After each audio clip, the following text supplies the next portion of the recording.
Welcome, gentlemen, and we're going to start off by asking Coach Helton to make his opening statement, and then we'll move to Coach Meyer. Coach? Yes, what a great week it's been for our football team. You hear so many great stories about the Goodyear Cotton Bowl Classic, and all of them are true. I'm going to tell you what, from an unbelievable first-class group of people to the events our team has been able to do this week, you don't got to come to the Cotton Bowl Classic, you get to.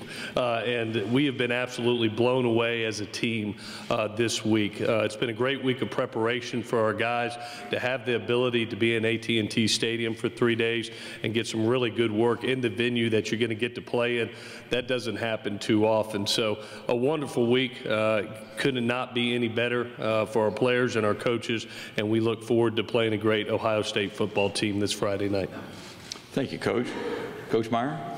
I'd also like to thank the Goodyear Cotton Bowl for their hospitality and the great city of Dallas.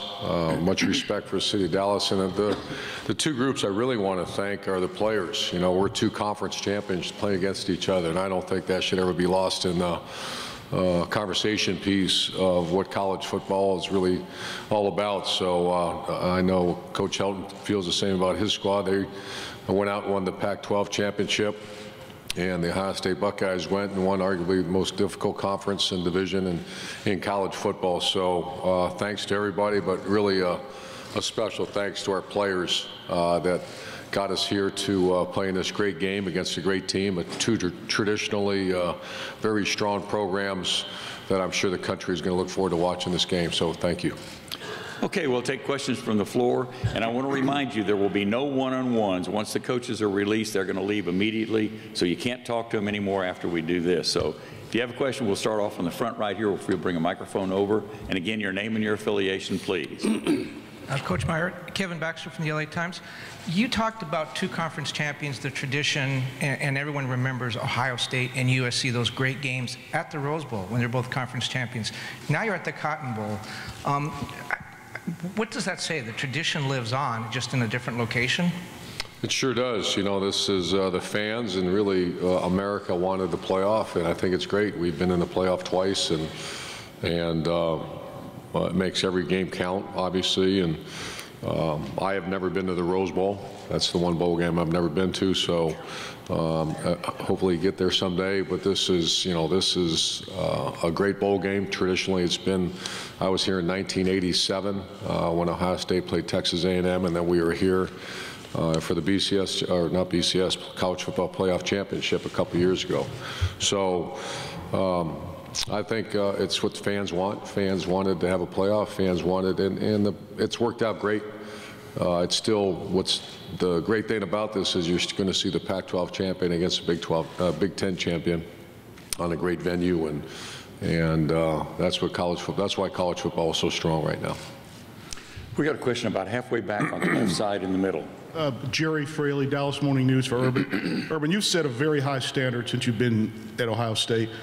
Would a third loss, which you haven't suffered in a while, at all tarnish this season? I'm sorry, I missed that question. Okay.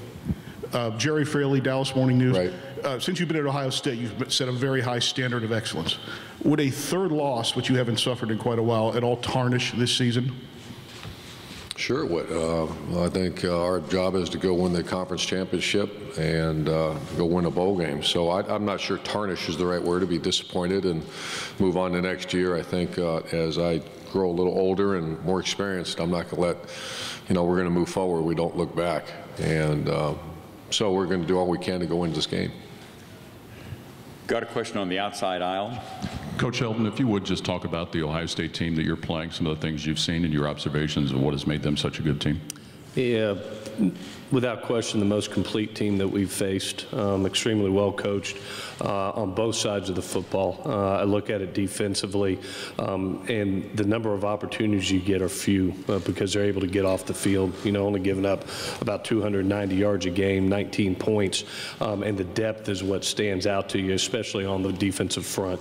To be able to have a guy coming off the bench basically as a pass rusher in Bosa and leading your team in sacks is beyond impressive. impressive. Offensively, you know, so many weapons across the field. It starts with the quarterback. Being a quarterback coach by trade, I'm just so impressed with JT. His experience, his leadership, his dynamics and charisma on the field are just evident.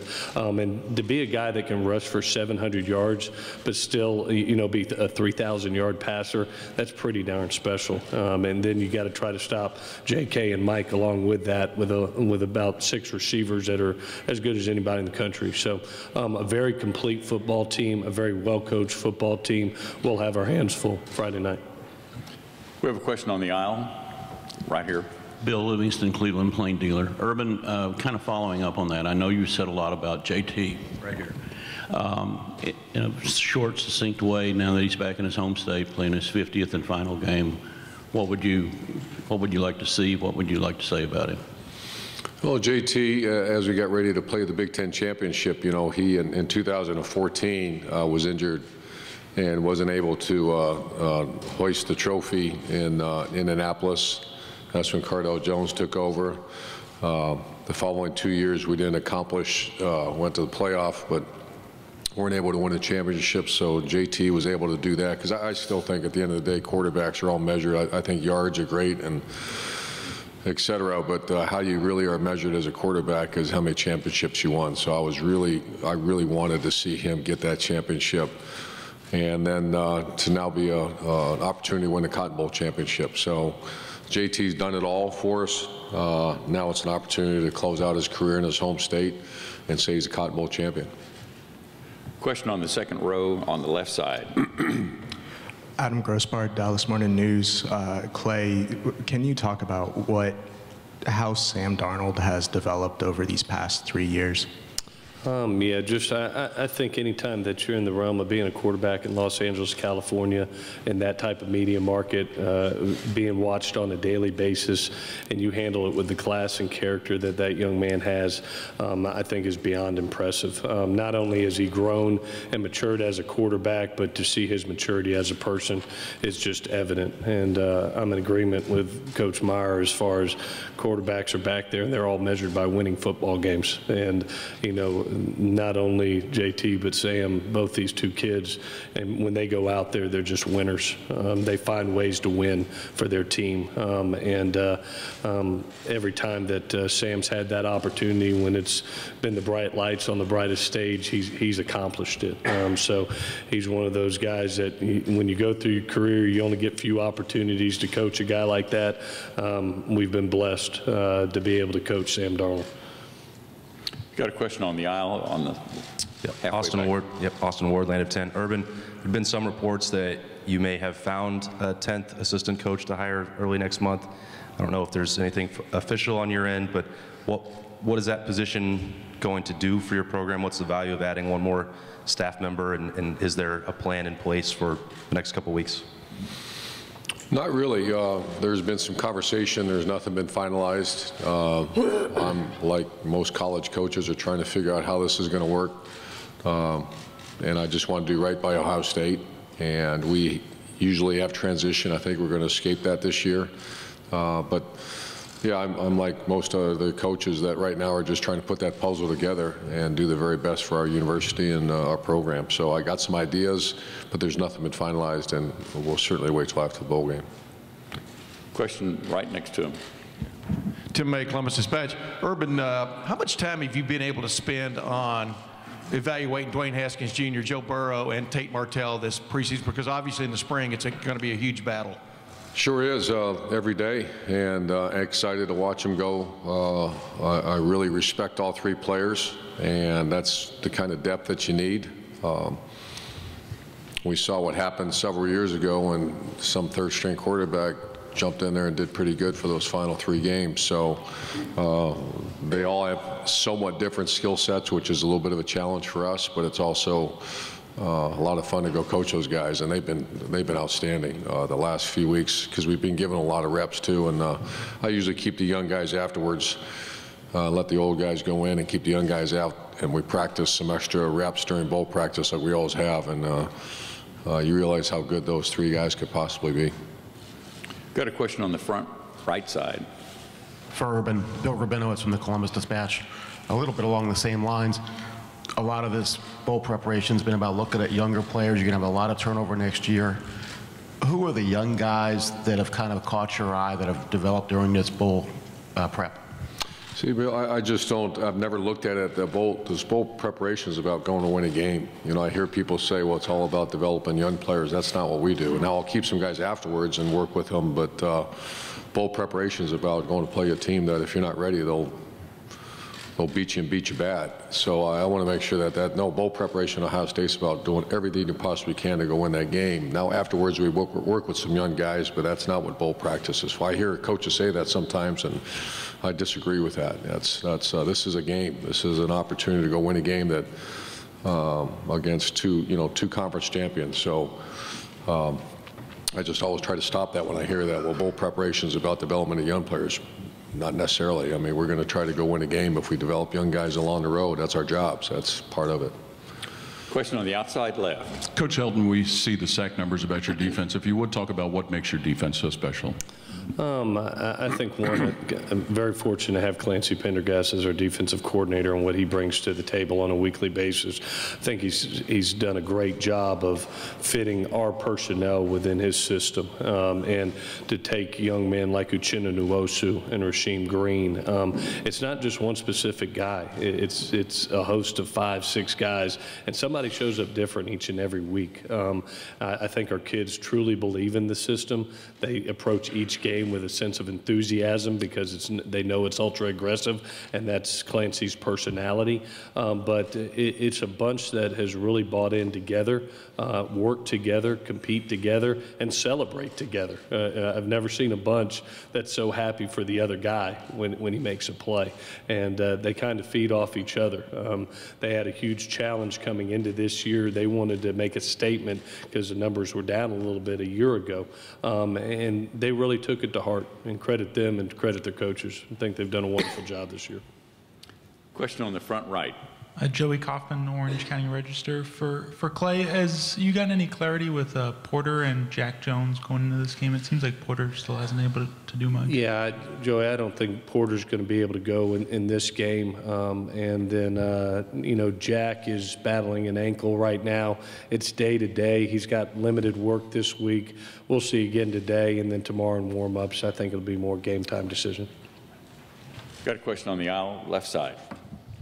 This is for Coach Meyer. Greg Katz from WeAreSC.com. You've had a great career, and you've seen a lot of quarterbacks.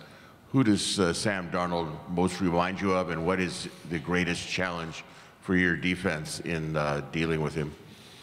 I see a streaky player, and I say that with a lot of respect, that once he gets on, and that's the job of the defense, not let him get on. And that's the best pass defense is a pass rush.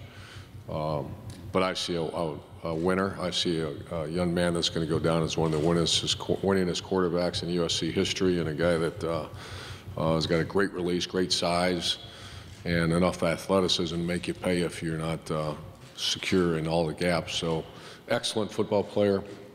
And, the guy that I know we're talking about Sam, but the darn tailback now, we haven't heard as much about him until I started watching him on videotape, and it's hard to say he's not as good as him. We face Barkley at Penn State, who's terrific, will be a top 10 pick. This guy is outstanding, Ron Jones, so outstanding player. Got a question on the aisle right side. Urban Taylor Ashbrook, EBSN. You spoke about the last few weeks. The most important thing has been preparing for this bowl game, not developing new, younger players. But you've also had to juggle the recruiting game in the last few weeks with this new early signing period. How hard has that been to juggle recruiting and preparing for the bowl game at the same time? And if you could elaborate on your thoughts on the new early signing period. Sure. It was... I'm not sure awful is the right word because we turned out okay, but it was, that was a lot of, I've never worked like that in December. Normally you're recruiting, getting things ready for January, you have a couple official visits, you move on, and it was every night in that plane somewhere, and you're trying to squeeze those official visits. We did very good. I'm very pleased with who we got. For the majority, other than a couple, we're exactly where we needed to be. Now, what's going to be intriguing is what happens afterwards. You know, we're still having those conversations. What do you do with the month of January? I imagine it's going to be mostly junior recruiting, and I imagine most teams have 2 or 3. I think we have maybe 2 spots left. That's it.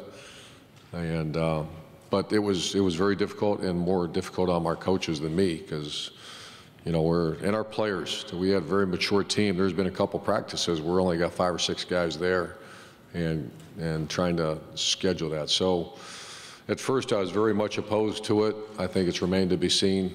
I think we did very well, and so we'll see what happens down the road. We have a question on the right. Nick Petrovich, Toledo Blade.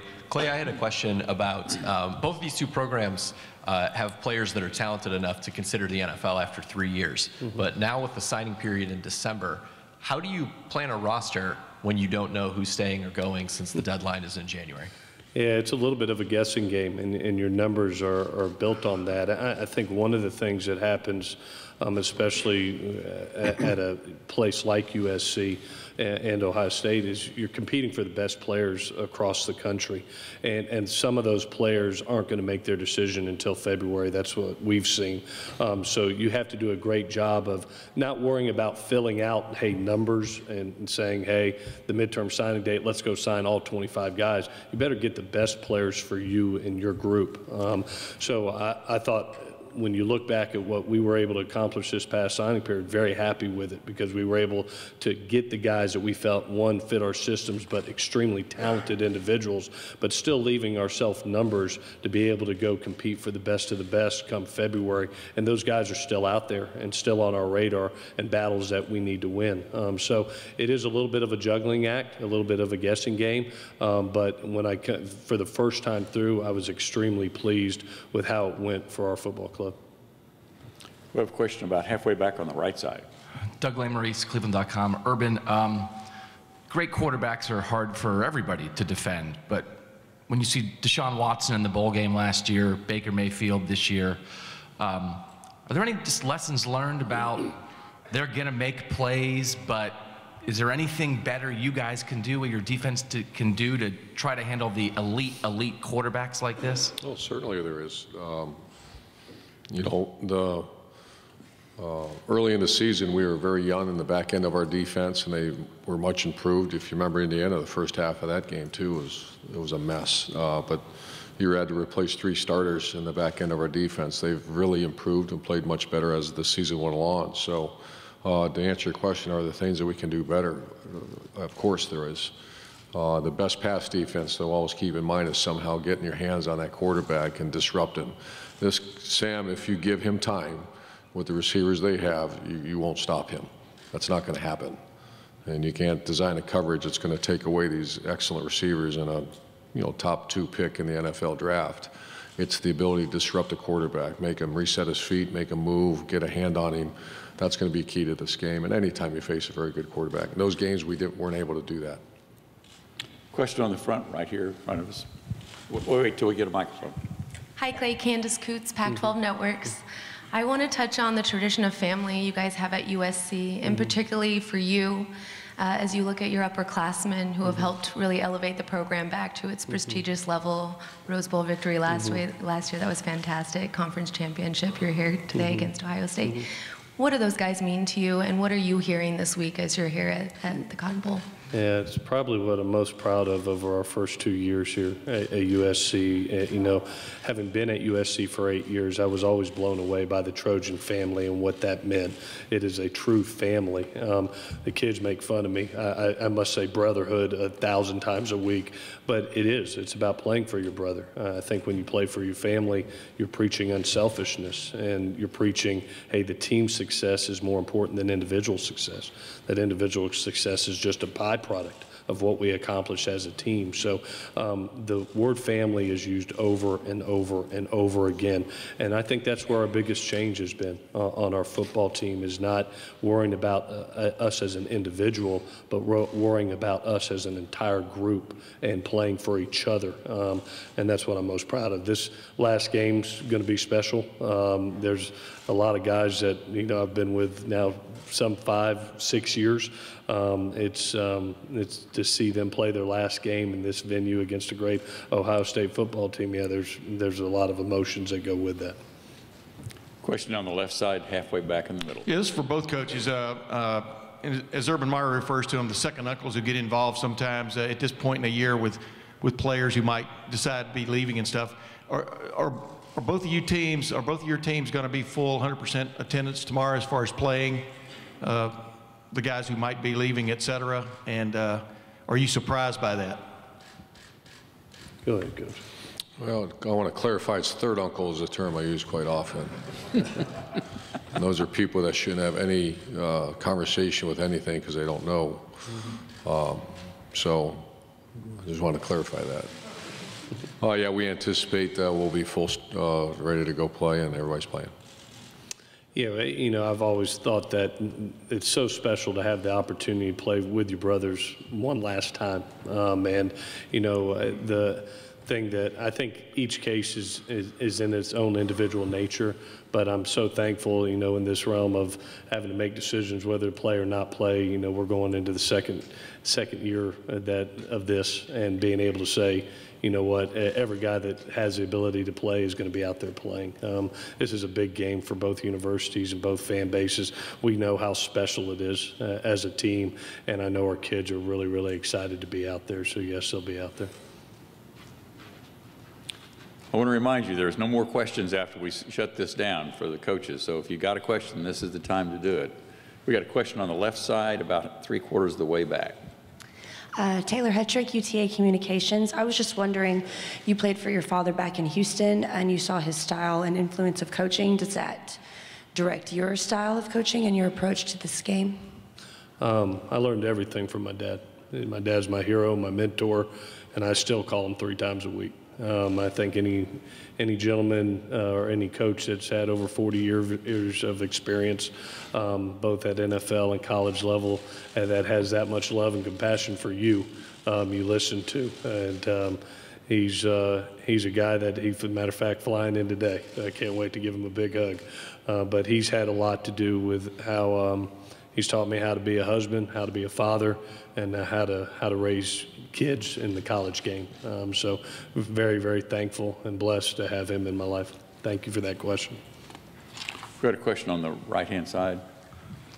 Urban, this was the last game for any of the guys from the 2013 recruiting class that you had, that so many of them are already in the NFL having success, and then guys like JT and Billy Price. Just as you think about that group that you and your staff were able to bring in at that time, what had they done overall? We've asked you about it a million times over the years, but that 2013 class, in the end, how would you describe what they did for Ohio State football? Good question, and I remember the introductory press conference talking about my home state and making the great state of Ohio proud and everything we do on and off the field, and they haven't been perfect, but they've been pretty close. And they won a lot of football games. They've done it the right way. You know, you don't hear many issues that we have to deal with off the field. The graduation rate is going to be 100. Every one of those players are going to graduate. Something we started several years ago, the Real Life Wednesday program. Every one of them with job opportunities waiting for them. And I can't imagine. I remember talking with Kirk Herbstreit and Chris Spielman many, many times throughout that fall when I was with ESPN in Ohio. Not being disrespectful to any other universities, but Ohio State's a very proud program that you're expected to represent university the right way. And I think that group in particular have. And I want to make sure they'll never be forgotten, because I know I'll never forget them. If I could follow up quickly about one of the guys in that group, Eli Apple's had some issues in the NFL the past couple weeks. Just what is your take on that, knowing Eli and like you do? Eli was fantastic for us. 0 issues, and I don't really know. I know he came back to see us. We chatted for a little bit. As soon as this game's over, I'm going to try to get in the middle of that one and find out, because of our love we have for Eli. I know our players have talked to him a little bit. I don't know the whole, so it's unfair for me to comment on the situation, but you guys covered Eli for 3 years, and Eli was fantastic for us. A team player, and almost put team before self, and became one of the best corners in college football. So. We got a question on the left, and then we'll go to the platform. Urban, it seems that Larry Johnson felt like he needed to address his future, put out that he wasn't going to be retiring or sticking around. Did you have concerns that that wasn't going to be the case with him? And I'm sure that you're obviously happy to have him back, given what he's provided that unit over the last couple of years. Yeah, Larry's fantastic, and you know, it's when a coach talks, you know, when schools go talk about like your staff or other things, I don't understand that, and that's something we don't do. We have plenty to sell with our program. So Larry felt, I didn't even know that was going on because I don't get involved in that. But when he came to me and said, I need to do this, or because some school's using this against me, first of all, I'm like, well, really? You know, so they now know your career plans. You know, I'd love to be that parent, because my kids were recruited where someone comes in my home and starts talking about Clay Helton. I'm like, what are you talking about? You don't know the man. So I felt, you know, I was not involved in that. When Larry said that, sure, go ahead, Larry, and do what you got to do. We support you 100%. We had a question on the platform. I doubt if you can see them, but they're on all the way back on the right-hand side. For Coach Meyer, Steve Hellwagon, 24/7 Sports. As I understand it, 11 of your 22 starters for this game have their degrees in hand. Just how rare is that to be with a group that has accomplished that, and what does that mean for them to go on to whatever their next step is and have that degree in hand? Now there's a softball question. Make sure we give him the microphone. I don't imagine it'll be on everybody's blog when they talk about. You know, it's amazing. We had 9 juniors leave for the NFL draft 2 years ago, 6 last year, and then the guys you just mentioned, the 5th-year guys, and Billy Price is going to leave with a master's degree. Some guys have already got progress towards a master's degree, and that's what goes back to the same question about the 2013 group, that it's a very strong, healthy program because we recruited the right kind of guys. And no one's ever claiming to be perfect, or we would have never lost a game. But I think when you look at this era of what those kids did for Ohio State, for the great state of Ohio, for their families, and for college football, it's going to be a very positive memories for what those kids have done. And more than just great players, but who they are. And I can't wait to, you know, get around them. It's one of those days, one of those deals. Listening to Clay talk about his program is there's times in our careers that you are not excited about to get to work. And there's other times where you just go as fast as you can to get there to see your players. That's this kind of group. We got a question in the middle left. Yeah, Urban, you talked in the past about trying to get in touch with Ezekiel Elliott and the season after some of the issues that he had over the summer. Being here in Dallas this week, have you had any chance to be in touch with him, or do you anticipate that at all? I texted him, and then also I anticipate he's going to be with us for the game. We have a question on the front left. Ari Wasserman, The Athletic. Urban, you guys have spent a lot of time recruiting Southern California. USC's been recruiting Ohio for the past few years. How often do you bump in to USC, and how tough has it been just day to day in your recruiting process trying to out-recruit or recruit against USC?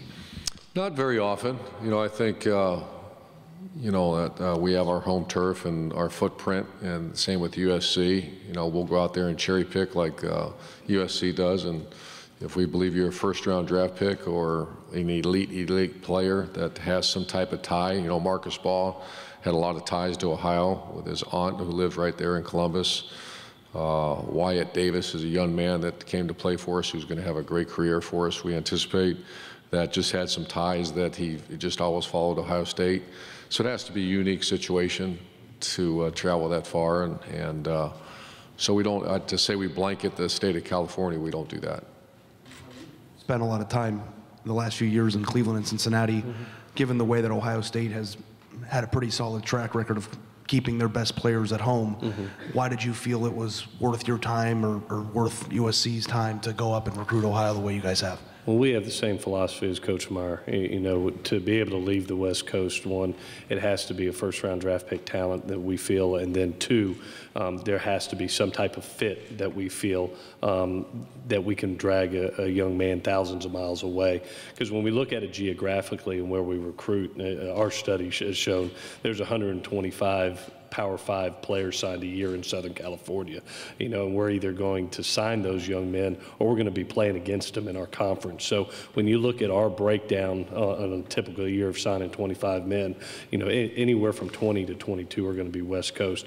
Then you're going to have guys that come from other areas, a Leonard Williams coming from Daytona Beach, Florida, maybe a Nelson Aguilar coming, you know, from Tampa, Florida, that there was just the right fit. There was something about USC that fit them to make them come that far away. So we don't branch out a ton outside, but there are the times that you look up, and Ronald Jones always wanted to be at USC his whole life, and you develop that relationship. It's a terrific fit, and all of a sudden you get a young man from McKinney, Texas to come out to California. So when you have those opportunities, you take them, but you have to be able to defend your area, your geographical area first. Question on the front, right here on the right side. Urban, leadership among the players is such a big part of your program. You're losing, obviously, the 13 class, a lot of the 14 class. How do you feel about next year's group of leaders? Who do you think they will be, and how much of an issue is that? I feel pretty good. You know, that remains to be seen, is the group of players and leaders we've had. They haven't had to lead very much. You know, it's anxious to see. I still don't know who exactly is going to be coming back. There's a group that I hope comes back, because I think they're as good of players there. They're even better people and leaders. So I can't tell you that now, but January and February there'll be good conversations about that. Question on the front right. Coach Helton, Kevin Baxter, LA Times. Circling back to kind of where we started and Coach Meyer's answer, does it seem strange to you that USC and Ohio State are playing again now in the Cotton Bowl, and it's certainly not going to be 3 yards in a cloud of dust this time? These are two very high-powered offenses. You know, you look at Ohio State's offense that's over 500 yards, 42 points a game, and just weapons across the field. This is going to be an electric football game, and it is one of those great games, I think, that are out there that people are going to be watching from not only the two universities and the football teams, but I mean, I think about everything about this game, even our bands. You think about the tradition of how great these two bands are come together. This is just a classic matchup on every level, and I think it's great for college football for this to be able to happen, and then to happen right here in Dallas, Texas at the Cotton Bowl. I mean, how fun is that, to be able to say, hey, you got to compete against an Ohio State in the Cotton Bowl. It's a special thing for our university. Question on the left. Urban, you mentioned the 3 quarterbacks that are coming back next year for you guys have different styles in Tate and Joe, and I was just wondering, how tough is it to have a quarterback competition when you have 3 guys with different skill sets? How much does your offense change if you're a pass first guy or a dual threat, if you see what I'm saying? Is it going to be tough to have a quarterback competition and move forward in your program when you have guys with 3 what seem to be very different skill sets? Yeah, I think there's appropriate time to talk about that. It's the day before the Cotton Bowl is not won, because I'm not, you know, I would not give it justice, because I'm not thinking about that. So I think in the spring we'll have great conversations about that. And I've always believed that you fit your offense around your personnel. When I hear a coach say, well, he just doesn't fit our scheme, change your scheme. And so we'll be fine, whoever's our quarterback. We'll adjust to that person. But to go through each quarterback right now, I'm not prepared to do that. We've got a question on the front right.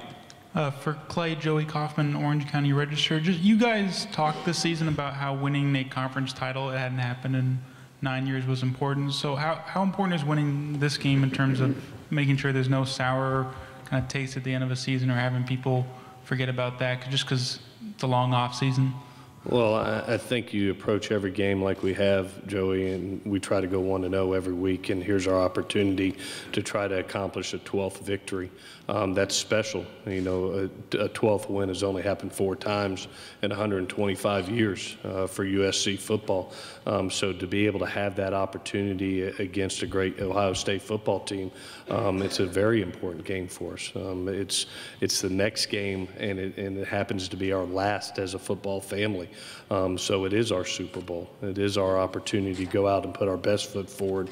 We saw what being able to win a January 6th bowl game, a January 6th bowl game last year did for us at winning the Rose Bowl, and how that momentum carried over into the offseason as well as recruiting. So you do go out there with every intention to put your best foot forward.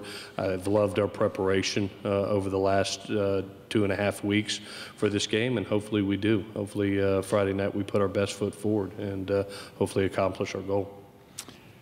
This is going to be the final question for this morning. This is for Greg Katz from WeAreSC.com. It's for both coaches. You know, we get politically correct answers I think when this question is presented, but I would really like to appreciate your take on it. When you see a matchup like we have here, these are winning teams. These are championship teams. Mm-hmm. You know, you go to most state playoffs in high school, you see the champions go on to the playoffs. It's a natural process with some at-large teams added in. But how do you feel? Do you feel like this game is evidence that while a 4-team playoff is better than maybe the past situations, that when you see a game like this, two teams that really take the whole country, you got the West Coast looking, you got the Midwest looking, does part of you say, you know, maybe an 8-team playoff is something we should consider? Go ahead.